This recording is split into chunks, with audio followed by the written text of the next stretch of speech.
Please help support the channel by visiting our Amazon store for items like the Razer Kiyo webcam, affiliate link below.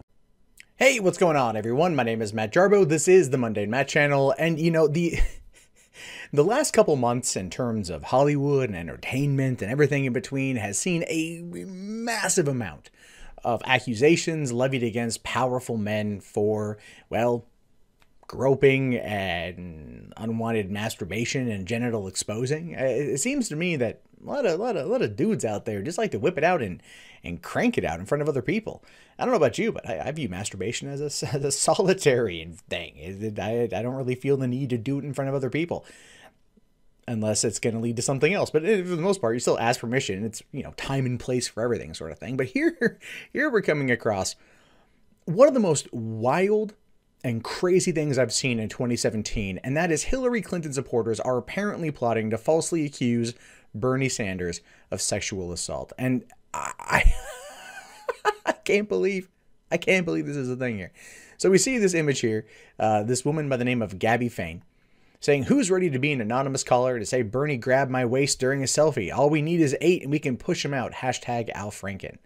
Now, the reason why that, I don't know if it's a tongue-in-cheek joke or if it's a serious thing, but Al Franken did have many women come up and accuse him of doing similar things, and as a result, he resigned from the Senate. Now, he resigned, and let's be realistic here, he was forced out by his colleagues. The reason why is because this whole Roy Moore debate, they can't sit there and accuse Roy Moore of the things that they're accusing him of and want him to step down without basically applying the same logic to their own team. So that's what happened here. Had Roy Moore not been an issue, had Roy Moore like already stepped out or Roy Moore whatever, then Al Franken would still be a senator. That's just the truth. But apparently they're not done yet, and they want to go after good old Bernie Sanders. Now think of the guy what you will, like him, not like him, love him, loathe him, whatever. Does anyone out there deserve to have this kind of witch hunt thrown against them? The answer to that is simply no. It doesn't matter what your political ideology is. This is straight up bullshit. But unfortunately, it's the world we live in now, where these kind of accusations, this kind of hashtag #MeToo nonsense, will lead us down a very dark and dangerous path.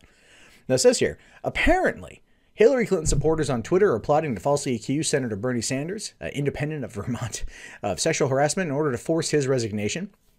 I've already read out the tweet, so you guys can know what this says here. Faye's Twitter handle in her bio reads, "We are the ones we have been waiting for, Barack Obama. CA, NYC, and New Jersey, UK, CA, PDX, hashtag still with her." Notably, Fain's bio also contains a donut emoji, which is widely understood among online left-leaning communities to be a symbol for liberals and Democrats opposed to socialists and the so-called Sanders wing of the Democratic Party. Now, that has been one of the biggest pieces of fake news that has been the hardest to fight for a very long time, and that simply is this. Bernie Sanders is not a socialist. He's a democratic socialist. The two are not the same thing. But try telling that to anyone out there who argues that he is, and it's like, you know, arguing with a wall. I mean, ugh. Anyway, a longtime supporter of liberal Democrats, Fain penned an election eve Facebook post on November 8th, 2016, which was decidedly anti-Trump and apparently pro-Clinton. Well, obviously. I mean, at the time, those are your choices, right? I mean, not Gary Johnson or Jill Stein, but still. She wrote in an introduction to a letter from a principal at her daughter's school describing racist and anti-Semitic incidents. "A letter from my daughter's school for those who think that there is nothing to worry about. With a Trump presidency, this is real, and I hate that my child and other children have to deal with this in 2016. Hashtag Trump, hashtag Hillary, hashtag election 2016.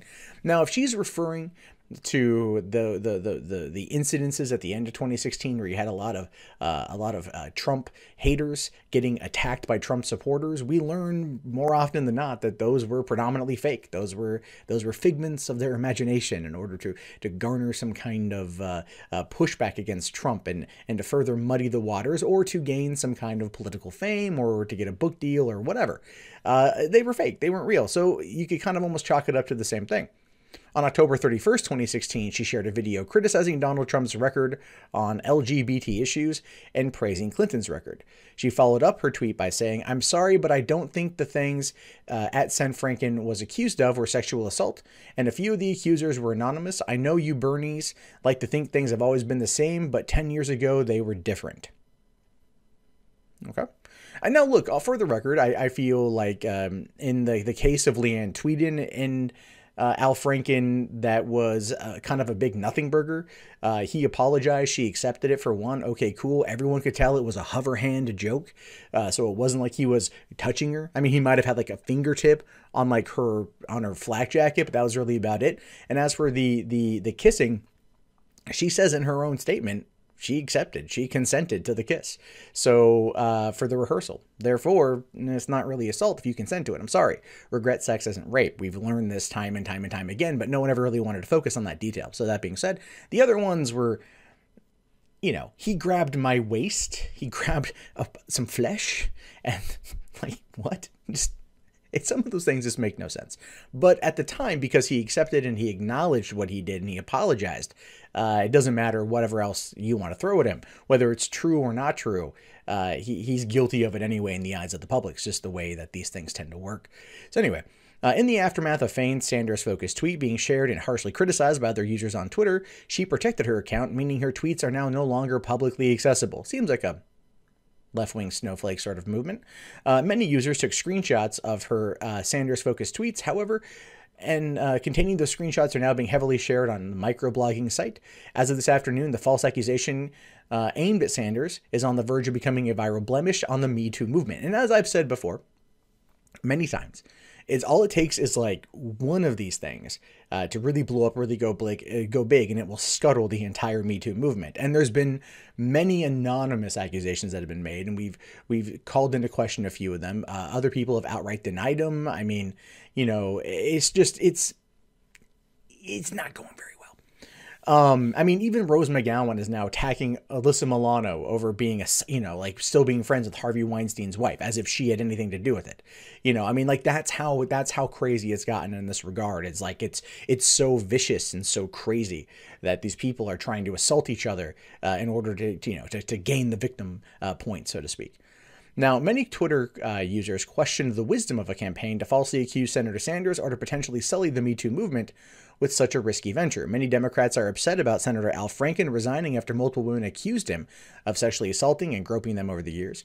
Upset Democrats have registered their discontent with Franken's downfall in various ways, including suggesting Franken's accusers are right-wing plants, slut-shaming the women who have come forward, and fearfully reproving those who call Franken's resignation out of concerns he could be replaced by a Republican in the U.S. Senate. He's from Minnesota.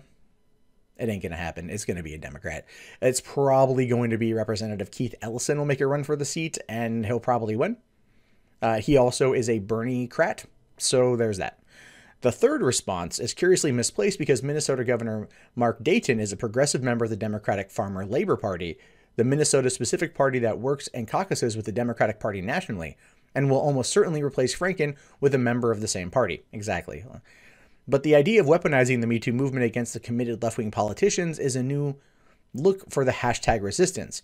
Though some Clinton partisans have favorably responded to the idea of falsely accusing the Democratic Socialist Sanders in retribution for the tanking of neoliberal Franken, most replies to Fane's suggestion have been decidedly negative. One user here wrote, "I'm not even a Bernie fan, but the fact that you would trivialize the accusations of actual sex assault victims by encouraging false accusations and dismiss the women who accuse Franken speaks volumes about where you stand and who you enable." Yeah, you can tell that what Fane is doing is she's projecting. Like, she might as well get a job at a movie theater. That's how much she's projecting. And she very much wants to, like, strike back against the system and, you know, and like, take down Sanders, because probably to people like her, Sanders was the reason why Hillary lost. Because Hillary, in her book, What Happened, aka Load of Bullshit, she basically tried to put the blame on him. Never mind the fact she didn't campaign in Michigan, Wisconsin, I believe Pennsylvania, leaving it down to 77,000 votes across those three states, which if she would have campaigned in those states, which traditionally went blue, she probably would be president right now. So if anyone here is going to blame, if anyone is to blame for Hillary losing a year ago, it's Hillary. It's the Hillary Clinton campaign. You can't sit there and blame Bernie Sanders. He was popular. She took over the DNC and scuttled this campaign. And as a result, everything kind of fell out because she felt that she was entitled to the position, which she clearly wasn't. So there's that. So Law and Crime reached out to Fane via Facebook and Twitter, but no response was forthcoming at the time of publication. Exactly. Because you got this woman here who's upset that her candidate didn't win. I don't know if I'd go as far as to call this Trump derangement syndrome, because it feels more like it's an inside cannibalistic thing versus anything else. But this is the mindset of people who are furious that their candidate didn't win.